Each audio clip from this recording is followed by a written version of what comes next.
अस्सलाम वालेकुम viewers, welcome back to our channel 3D computing. आज हम स्टार्ट करने जा रहे हैं Bessel's interpolation formula. Lecture start करने से पहले आपसे रिक्वेस्ट करेंगे कि अगर आप हमारे चैनल पर नए हैं तो सबसे पहले हमारे वीडियो को लाइक करें, शेयर करें, चैनल को सब्सक्राइब करें और साथ ही साथ बेल आइकन पर जरूर क्लिक करें ताकि हर न्यू आने वाली वीडियो का नोटिफिकेशन आपको मिलता रहे। चलिए let's get started. Vessels interpolation formula में सबसे पहले तो हम देखते हैं इसका पाथ कैसा होता है। आपको पता है जैसे कि टेबल में हमें x0 और x1 की वैल्यू दी होती है, यानी कि ये वाली जो पूरे का पूरा कम होता है उसमें x वैल्यूज दी होती हैं, x0, x1, x2, x3, x4। तो यहाँ पर x0 और x1 के दरमियान और इसके साथ बिल्कुल दी होती है f की वैल्यू। यहाँ पर इसकी बिल्कुल कॉरस्पॉन्डिंग में होगी f0 की वैल्यू और नीचे f1 की वैल्यू, और सेंटर में इनकी होगी सिग्मा f1/2 की वैल्यू, जैसे कि हमने पीछे काफ़ी सारे टेबल्स में देखा। उसके बाद यहाँ पर सिग्मा पावर 1, उसके बाद सिग्मा पावर 2 स्टार्ट हो जाती है। उसके बाद थर्ड को जो कॉलम आता है वो सिग्मा पावर 3 आता है। उसके बाद सिग्मा पावर 4 आता है। f0 और f1 के दरमियान आएगा सिग्मा f1/2, और उसके बाद इसकी f0 की नेक्स्ट वाली वैल्यू जो होगी वो होगी हमारे पास सिग्मा स्क्वायर f0, एंड इसकी जो नीचे होगी वो कौन सी वैल्यू होगी, सिग्मा स्क्वायर f1। उसके बाद बिल्कुल इसके साथ होगी सिग्मा क्यूब f1/2, और उसके बाद सिग्मा 4 f0 और नीचे सिग्मा 4 f1। इसकी वर्किंग किस तरह से होगी, इसका फॉर्मूला क्या है वो देखते हैं। Bessel's formula is expressed as fp की हमने वैल्यू निकालनी होती है हमेशा की तरह। fp is equals to f0 plus p into sigma f1/2। पिछले फॉर्मूलाज में हम क्या कर रहे थे, यहाँ पर हम ले रहे थे f0 की वैल्यू, तो यहाँ पर हमने क्या ले ली है f1/2 की value, plus p into p-1 divide by 2 into 2 factorial, और यहाँ पर sigma square f0 plus sigma square f1। यहाँ पर हम ले रहे थे सिग्मा स्क्वायर f1/2 और सिग्मा f1/2 को प्लस सिग्मा f-1/2 लेते थे। यहाँ पर हम स्क्वायर की वैल्यूज़ को ले रहे हैं f0 और f1 को। इसी तरह plus p into p-1 p-1/2 है, और सिग्मा क्यूब f1/2 है ओवर 3 फैक्टोरियल। उसके बाद है plus p plus 1 minus into p into p-1 into p-2 sigma power 4 f0 plus sigma power 4 f1 plus up to सोन और डिवाइड बाय 2.4 फैक्टोरियल। इस फॉर्मूले को हम एक और तरीके से लिख सकते हैं, वो भी देख लेते हैं। It can also be written as fp is equal to f0 plus p sigma f1/2। जहाँ पर हमारे पास 2.2 फैक्टोरियल था वहाँ पे हमने क्या किया, उस एक 2 को निकाल के हमने साइड में रखा और उसे चेंज कर दिया म्यू में। सिग्मा स्क्वायर था, f0 प्लस f1 था ना, जिसे डिवाइड किया 2 के साथ, उसे हमने चेंज कर दिया यहाँ पर म्यू में। यहाँ पर हमने चेंज कर दिया म्यू में और यहाँ पर चेंज कर दिया म्यू में। चलिए समझते हैं बेसल्स फार्मूला को एक क्वेश्चन के अकॉर्डिंग। यहाँ पर हमें x की वैल्यूज़ दे दी गई हैं 2.2, 2.6, 3.0, 3.4, 3.8, 4.2 और 4.6, और साथ ही साथ f ऑफ x की वैल्यूज़ भी दे दी गई हैं।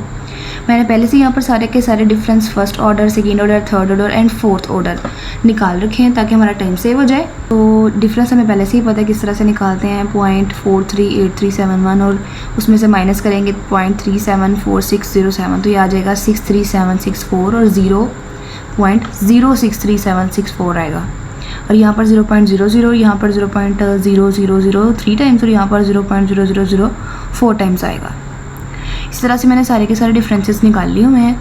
बेसल्स के फॉर्मूला को इम्प्लीमेंट करने के लिए हम क्या करेंगे, xp की वैल्यू में दी गई है यहाँ पर 3.64, x0 की वैल्यू में दी गई है 3.4, और इसका जो h है वो हम किस तरह से निकालते हैं। यहाँ पर x की कोई भी वैल्यू आप ले लें, लास्ट वाली वैल्यू को फर्स्ट वाली वैल्यू से माइनस करें, 4.6 माइनस 4.2, तो हमारे पास क्या आएगा 0.4। p की वैल्यू कैलकुलेट करने के लिए हम क्या करेंगे, xp minus x0 divide by h करेंगे। 3.64 हमने xp की वैल्यू में दे दी गई है, माइनस 3.4 करेंगे एंड देन डिवाइड बाय 0.4 करेंगे, तो आंसर आ जाएगा हमारे पास 0.6, यानी कि p की जो वैल्यू है हमने 0.6 निकाल ली हुई है। अब हम आगे अपना फॉर्मूला देखते हैं। fp is equal to f0 plus p sigma f1/2 plus p into p-1 divide by 4 into sigma square f0 plus sigma square f1। हमें चाहिए वैल्यू सिग्मा f1/2 की, sigma square f0, sigma square f1 की, sigma cube f1/2 की, और sigma 4 f0, sigma 4 f1 की। चलिए value देखते हैं टेबल में इन सब की। ये हमारे पास x0, तो नीचे वाली वैल्यू क्या हो जाएगी हमारे पास x1 हो जाएगी। इसी तरह ये होगी f0 और ये क्या होगी f1। हमें यहाँ पर सिर्फ f0 चाहिए, तो हम f0 की वैल्यू यहाँ से सिंपली ले सकते हैं। उसके बाद हमें वैल्यू चाहिए सिग्मा f1/2 की। हमने पहले देखा पाथ में कि x0 और x1 की सेंटर वाली जो वैल्यू होती है वो क्या होती है, सिग्मा f1/2, और इसकी ऊपर वाली वैल्यू और नीचे वाली वैल्यू होती है सिग्मा स्क्वायर 0 और ये सिग्मा स्क्वायर F1। इस तरह ये सिग्मा क्यूब F1/2 हो जाएगी और ये सिग्मा पावर 4 F0 और सिग्मा पावर 4 F1 हो जाएगी। इन वैल्यूज़ को लेके हम जो है पुट करेंगे नीचे। फॉर्मूला हमने यहाँ पर लिख रखा है, अब हम वैल्यूज़ पुट कर लेते हैं। सबसे पहले तो F0 की वैल्यू जो है हम पुट करेंगे। F0 की वैल्यू हमने देख ली 0.559193। उसके बाद P की वैल्यू जो हमने निकाली थी वो हमारी आई थी 0.6 लिखेंगे मल्टीप्लाई सिग्मा F1/2 की वैल्यू, यानी कि हम उसे लेंगे 0.056468। मैंने यहाँ पर 0.056468 लिखा हुआ है, प्लस P की वैल्यू .6 और उसके बाद आगे फिर P की वैल्यू 0.6 -1। उसके बाद हमने वैल्यू ली हुई है नेक्स्ट अपनी किसकी, सिग्मा स्क्वायर F0 की -0.002725 और उसके बाद -0.002998। उसके बाद हमारी नेक्स्ट टर्म स्टार्ट हो जाती है प्लस 0.6 इंटू 0.6 -1, 0.6 माइनस 0.5, यहाँ 1/2 था, उसे मैंने कन्वर्ट कर दिया 0.5 में। और उसके बाद मल्टीप्लाई करेंगे यहाँ पर सिग्मा क्यूब F1/2 से। सिग्मा क्यूब F1/2 की वैल्यू हमने यहाँ पर लिख ली -0.000273। और उसके बाद ये डिवाइड हो रहा है हमारे पास 6 के साथ और ये वाली डिवाइड हो रही है 4 के साथ। नेक्स्ट टर्म स्टार्ट हो जाती है, यहाँ पर प्लस में आएगी P +1 0.6 +1 और उसके बाद आगे P की वैल्यू 0.6, उसके बाद P की वैल्यू 0.6 -1 इंटू P की value -2 0.6 -2 multiply by sigma power 4 F0 plus sigma power 4 F1 की वैल्यू। यहाँ पर हम 5 डेसिमल प्लेस तक लेंगे 0.00016 प्लस 0.00016।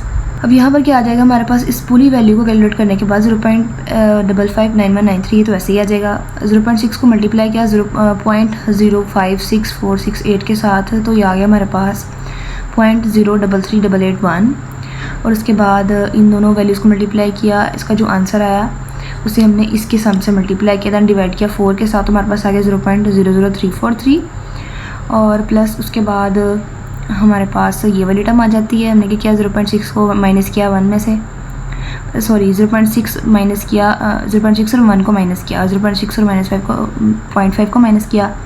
इन दोनों की वैल्यूज़ को हमने मल्टीप्लाई किया और 0.6 से दोबारा मल्टीप्लाई उसके आंसर को और उसके बाद मल्टीप्लाई करवा दिया 273 के साथ।